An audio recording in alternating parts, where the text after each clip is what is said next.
Bonjour à tous, bonjour à toutes. J'espère que vous m'entendez bien. Je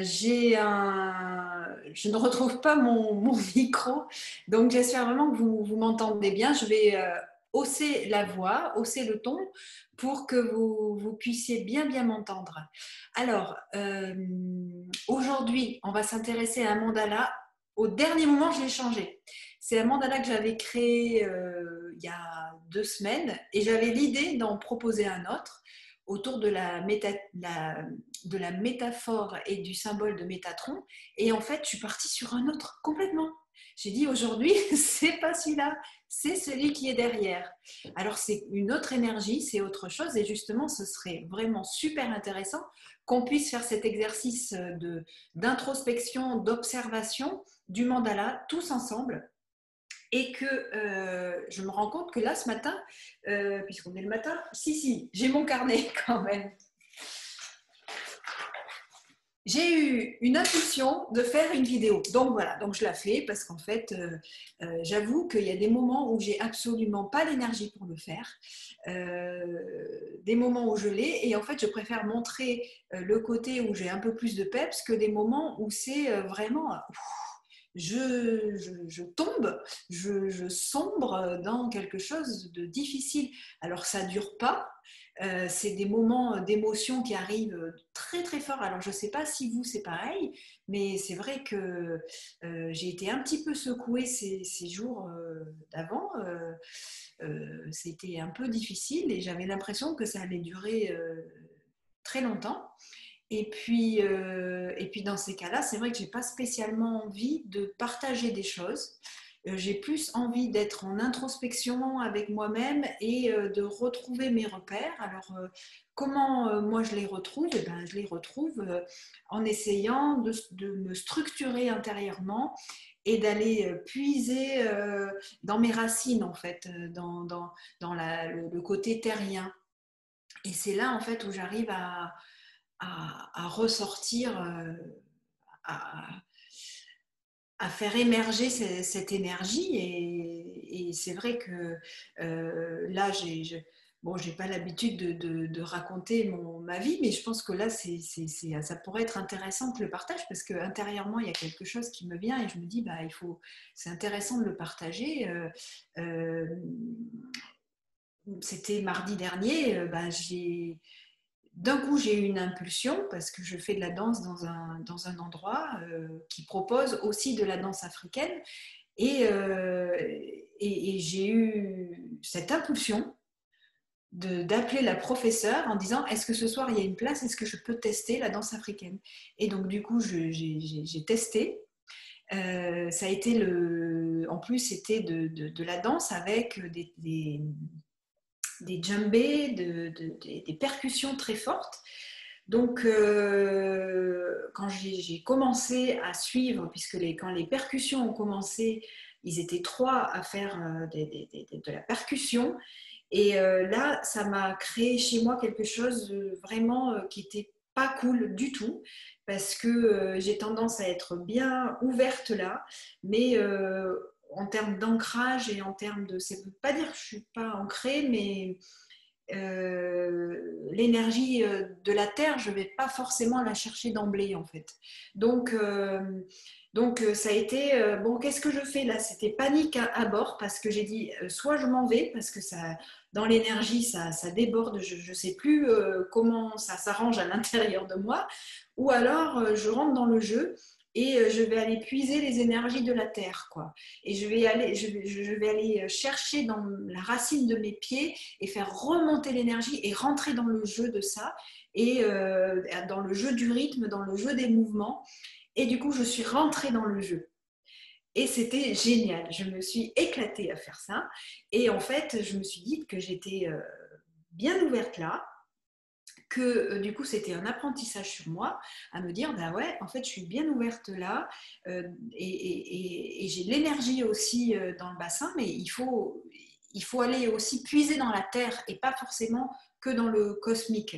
Parce que puiser dans la terre, c'est aussi un ancrage. Alors, je vous donne cet exemple de danse africaine qui m'a fait beaucoup de bien, mais j'imagine que tout le monde a des exemples et ça peut être aussi aller jardiner, aller...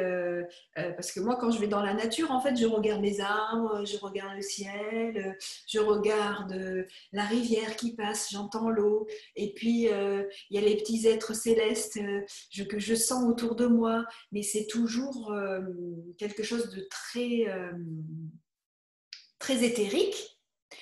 Et j'ai une nature éthérique, mais je pense que là, j'avais vraiment besoin d'aller puiser le feu là, et puis aller chercher le feu en moi et aller le puiser dans la terre. Et j'ai dit, waouh, c'est super d'avoir cette énergie et j'adore ça, j'adore ça. Et c'est vraiment super de pouvoir faire la communion des deux. Et j'aimerais y arriver. Donc voilà.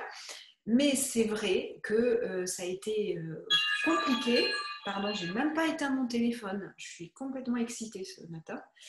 Euh, il fallait que, voilà, il fallait que j'ai cet enseignement de puiser à la fois la terre et le ciel et de pouvoir rassembler tout ça. Et la clé, ce matin, quand je conduisais, c'était le cœur. C'est le cœur qui fait le lien. Et donc, pour ma part, quand je sens le feu intérieur monter et que le cœur est ouvert, c'est un bonheur extraordinaire. C'est vraiment parce que l'énergie remonte et en fait, ça vient comme une danse intérieure et ça fait beaucoup de bien. Donc, je partage les moments heureux et je suis désolée si je me cache un petit peu dans les moments un peu plus difficiles, mais je n'ai pas forcément envie de communiquer des énergies qui ne sont pas justes quoi, pour tout le monde. Je ne dis pas que voilà, mes vidéos sont super vues et que tout le monde va suivre et tout le monde va être intéressé par ce que je raconte, mais j'imagine que d'autres personnes sont dans mon cas. Et voilà ce que je voulais dire. Je voulais dire aussi que je suis sur un projet où en fait je crée des mandalas spécifiques. Donc ça va être bientôt en ligne. Vous allez les découvrir. Euh, et ces mandalas, si je peux en parler, ce sont des mandalas où en fait je travaille avec l'énergie des plantes médicinales et la sainte ou le saint qui est rattaché à ces plantes médicinales. Euh, et donc, par rapport à ces mandalas, eh bien, j'ai senti aussi l'envie de canaliser les messages de saints et de personnes qui sont oui, de personnes de saints en fait, hein, de personnes qui ont été incarnés sur Terre, qui sont des maîtres pour nous, des guides et qui peuvent nous orienter, nous apporter des messages importants. Et j'ai fait le choix de les canaliser parce que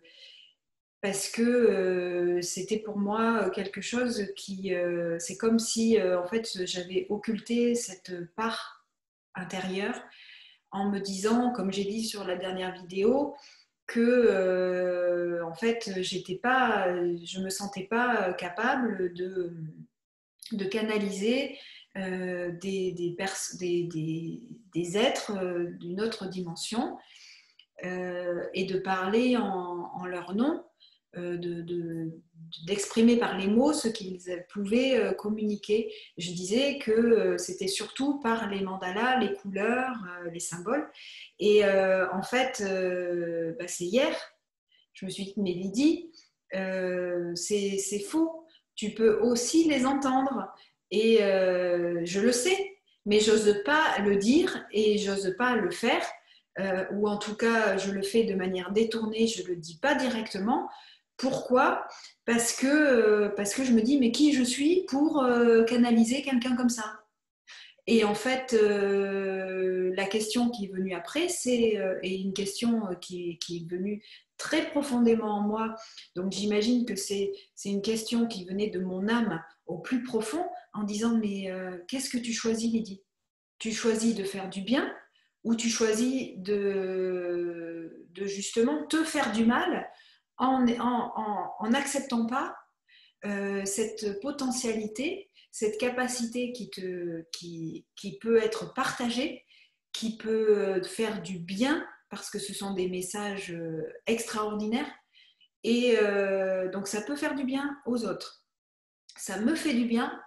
Et en plus, ça peut inspirer d'autres personnes. Donc, c'est génial. Donc, c'était vraiment ça qui venait, c'était qu'est-ce que tu choisis dans ta vie. Tu choisis ton ego en disant... alors, l'ego, c'est vrai, il n'est pas toujours super power, hein, l'ego. Il peut aussi nous amener dans des questions, dans un ego inférieur. Se dire bah, je ne suis pas capable, est-ce que je suis légitime à faire ça, est-ce que j'ai le droit, mais qu'est-ce qu'on va penser de moi? C'est aussi une forme d'ego. Et donc, du coup, j'ai choisi de ne pas l'écouter. Voilà. Donc, je vais très vite mettre en ligne, je ne sais pas si c'est aujourd'hui, demain, parce que je ne sais pas dans quel sens je vais mettre des vidéos, mais en tout cas, je vais mettre en ligne la première canalisation que j'ai faite de Sainte Anne. Sainte Anne, c'est la mère de Marie.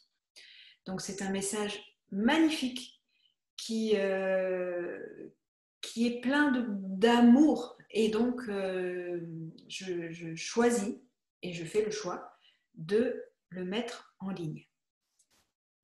Voilà. Loin des considérations égotiques. Et c'est avant tout pour être en phase avec moi-même et être complètement raccord avec ce que j'ai envie de vivre.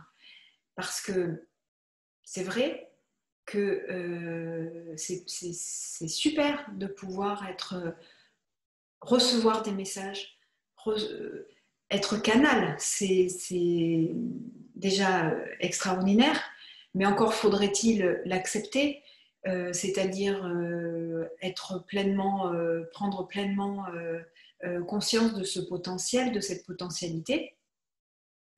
Et en plus, ça veut dire, et pourquoi sans doute aujourd'hui je suis capable de vous le dire, c'est parce que j'ai travaillé aussi mon terrien, quoi. J'ai vraiment été dans ma terre, dans mes racines, et j'ai fait monter l'énergie de la terre pour que ça crée une assise, pour que je puisse suffisamment être assise devant un ordinateur en sachant que vous allez me regarder après. Et je vous dis, ben oui, j'ai canalisé Sainte Anne et je vais vous partager le message. Et j'ai envie de partager plein de messages parce que j'en reçois tout le temps. Et je ne dis pas ça, parce que ça c'est mon ego et mon mental qui peut dire ça, ou parce que des fois c'est ce que je peux ressentir quand j'écoute certains médiums, me dire ah ouais mais lui il est hyper fort, hein. Il canalise Jésus, elle ah non mais elle est hyper forte, attends elle arrive super bien en direct, elle te fait ça, en plus c'est des messages super, mais moi j'ai regardé attentivement et j'ai écouté tout ce qu'il disait parce que pourquoi ça m'a fascinée, parce que ça fait écho en moi, mais j'ai vraiment écouté. Et en fait, c'est ça qui m'a aussi donné confiance. J'ai dit, mais des fois, ils sont complètement en lien avec ce qu'ils vivent. Donc, il y a des erreurs d'interprétation. Des fois, ils peuvent comment dire, il y a de très belles choses qui ressortent, mais des fois, c'est le bordel. Parce qu'il y a des images et des... Là, ça fait vraiment sombre. Excusez-moi. J'essaie. Bon, on va essayer. Hein, la lumière. Oh, c'est pire. C'est mieux. Donc, je disais que des fois, c'est ça qui se passe, c'est que en les écoutant bien, ben des fois c'est le bordel parce qu'il, excusez-moi, le homme est à l'envers, mais tout à l'heure il sera à l'endroit. Je le cache. Et parce que il, comment dire, il y a des belles images, des belles sensations, mais le travers que j'ai ressenti et perçu, c'est qu'ils ont tendance, mais je dois aussi le faire certainement, parce que là, vous voyez, je vous parle de ma vie. Mais en fait, le travers, c'est que beaucoup, mais ça c'est aussi une personnalité et ça fait partie du charme de, de ces profils-là, c'est qu'ils ont tendance à faire de leur vie une généralité. Même si au final ils vous disent ah oui mais non mais vous faites comme vous voulez, ben, en fait leur choix personnel, comment dire, ils ont pris une décision dans leur vie, ils ont un ressenti sur le moment et en fait ils vous le communiquent. Et il y a des messages qui viennent se télescoper avec leur ressenti. Donc, il peut y avoir un mélange entre ce qu'ils reçoivent et eux, comment ils vivent. C'est par exemple une personne qui a envie de... C'est comme 6 mois, je vous disais, comme 6 mois, il y a quelques semaines, il y a quelques jours, peut-être une quinzaine de jours, j'avais fait une vidéo avec un moment où j'étais un peu pas très bien, voilà, dans l'émotion. Et puis je vous dis, les événements du moment sont quand même assez difficiles. Donc ça, ok, ça c'est, pour moi c'est ok. D'ailleurs, je vous l'ai dit, l'énergie du moment est difficile. Mais ce qui ne va pas, à mon sens, c'est de dire ce qu'il faut faire, c'est-à-dire, eh bien, en fait, peut-être l'énergie du moment, vu que c'est difficile, vous invite à plutôt rester chez vous, ou il y a des gens qui devraient plutôt aller faire de la peinture, de l'écriture. En fait, c'est des choses très directives. Et donc, c'est en ça, et là, en fait, c'est là où il y a le delta. Et où, pour ma part, je fais appel à mon discernement. Parce que, effectivement, on se laisse emporter dans l'émotion par ce qui est dit, parce qu'il y a des messages qui sont beaux. Et puis, il peut y avoir instillé à l'intérieur eh bien, vous devriez plutôt faire ça, ou vous devriez déscolariser vos enfants. Vous faites comme vous voulez, mais peut-être que le message du moment vous dit déscolariser vos enfants, ou ne vous vaccinez pas, ou peu importe l'opinion du médium, peu importe ses choix de vie, mais en tout cas, je pense que ça fait partie des travers de certaines personnes qui sont sur Internet, qui sont énormément regardées et qui ont une influence et une responsabilité énorme. Et donc, c'est très important de savoir que lorsqu'un guide vous parle ou quand c'est votre âme profonde et quand c'est un être, on va dire quand c'est un être élevé, eh bien, sachez qu'il y a une règle. La règle, c'est qu'il ne vous dira jamais ce qu'il faut faire. Jamais. Il ne vous dira jamais, tu vas à droite, tu vas à gauche. Et on est tenté, vous voyez, moi j'ai un pendule, le pendule.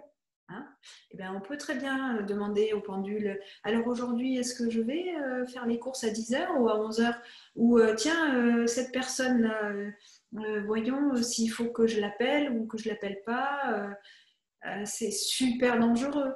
C'est vraiment super dangereux parce que, en fait, ce qui se passe, c'est que vous faites appel à votre ego, vous faites appel au bas astral Et du coup, c'est pas vraiment ce qui est indiqué. Donc, moi, je reste persuadée que les messages restent d'ordre général, que quand c'est un truc, on vous avertit, on vous dit que, mais attendez, non, non, non, moi, je ne suis pas du tout d'accord. Euh, c'est vendeur, c'est très vendeur. Et c'est peut-être pas la bonne façon de procéder. Alors moi, je ne vais pas donner des leçons parce que je suis très novice et en même temps, qui je suis pour dire ça, vous voyez, hein, on peut le voir comme ça aussi. Mais en tout cas, j'essaie d'être le plus intègre possible et, je m'entends, j'essaie d'être le plus intègre, mais je ne me vois pas être autrement que dire les choses telles qu'elles viennent. Et de toute façon, quand je triche avec moi-même, ça ne marche pas. Et si si je triche, de toute façon, c'est clair que ça passera pas. Et puis, j'ai pas envie de tricher pour avoir des vues sur mes vidéos.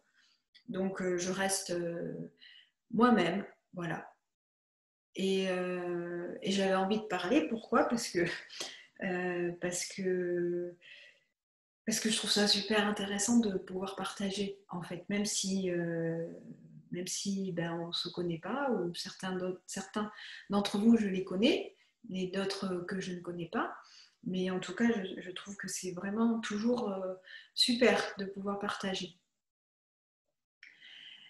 Voilà, bon, ben, on va pouvoir commencer l'exercice maintenant. Alors c'est pareil, donc là on va faire cet exercice ensemble. Donc vous allez regarder le mandala et puis puiser à l'intérieur de vous, euh, laissez venir en fait, laissez venir les images, les sensations, peut-être des émotions, euh, une énergie particulière qui va venir. Et ensuite, ce qui serait super, c'est de me les mettre dans les commentaires pour que on puisse partager ensemble.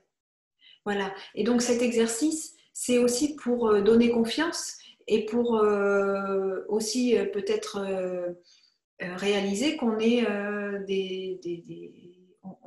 on est des canaux à notre façon, suivant chacun notre sensibilité.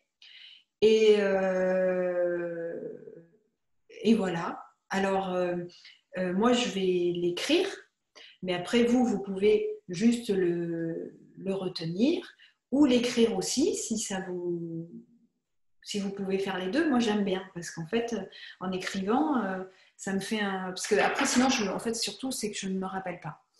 Et donc, ce qui se passe, c'est que je vais écrire et puis après, je vais vous transmettre à la fin de la vidéo ce que j'ai ressenti et ce que j'ai vu.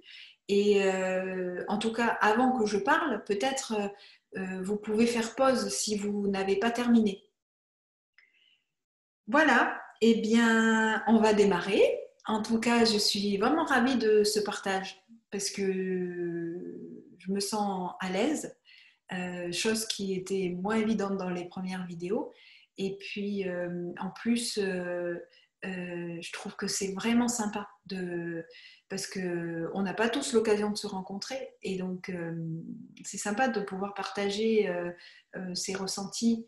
Et même si bon ben, en fait, ce qui serait sympa, c'est que j'ai des commentaires en retour et puis qu'on puisse échanger ensemble.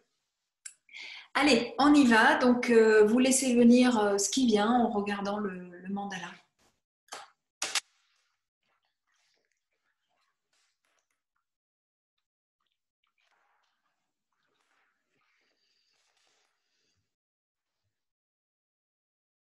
Puis, arrangez-vous pour que le mandala soit bien face à vous et que vous soyez dans une position avec un dossier. Et ben, moi, je commence à avoir froid, donc je vais me couvrir parce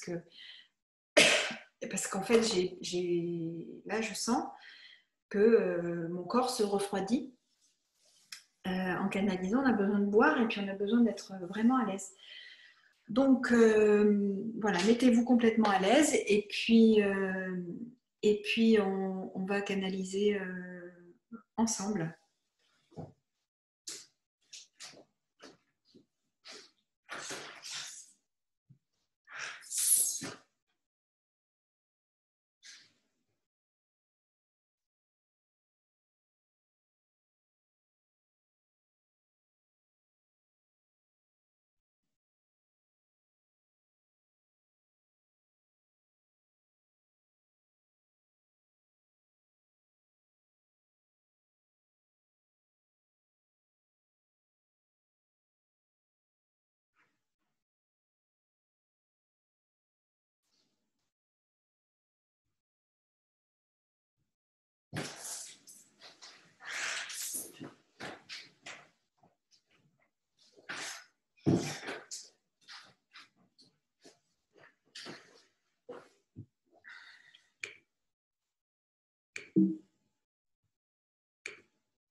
Bien. Oui, j'ai mis une couverture. Enfin, j'ai mis un châle. Bon, pas de trop froid, hein, parce que bon, c'est pas le moment. Alors, donc, faites pause hein, si vous n'avez pas terminé, bien sûr. Alors, je vais partager ce que j'ai canalisé. Donc, je vois un éléphant qui marche dans une prairie. Il y a des cloches et un homme qui résonne. Ça résonne. Om, om, om, om, om, om, om, om, om, om. Et il y a un arc-en-ciel et des papillons autour. L'éléphant papillon. Ça me fait penser à cette image qui m'a énormément parlé, que j'ai postée sur Facebook, avec l'éléphant avec des ailes des oreilles avec des oreilles sous forme d'ailes de papillon. C'est l'ancrage. Les pas de l'éléphant qui résonnent dans le sol et le son des trompettes. Alors, ce n'est pas les trompettes, c'est le son. Vous savez que des fois, au début d'une musique indienne, on entend. Désolée, hein, mais c'est juste pour. Et ça fait. Et puis, om, om, om, om, au pas de l'éléphant. Ça résonne et ça résonne dans mon bassin. C'est l'avancée. C'est le cheval de Troie. Je vois un cheval de Troie et le grand manège. Ils sont piégés, c'est ce que j'entends, pris dans leurs méandres, les méandres qu'ils se sont créés. Je vois une libération, un singe qui danse sur l'éléphant, un taureau qui s'avance, un bouc, un cerf, et puis beaucoup d'animaux à cornes. Et ce sont des mâles. Et ils s'avancent et ils ne reculeront pas. Ils sont heureux et ce sont les guerriers de la lumière. C'est la terre qui se révèle. Voilà, donc ravi d'avoir partagé tout cela avec vous. Alors, n'hésitez pas à mettre un pouce qui se lève sur la vidéo, à vous abonner si ce n'est pas fait. Vous avez aussi des liens en dessous de la vidéo pour pouvoir justement vous abonner, regarder les activités qui sont faites, etc. Merci, à très bientôt. Au revoir.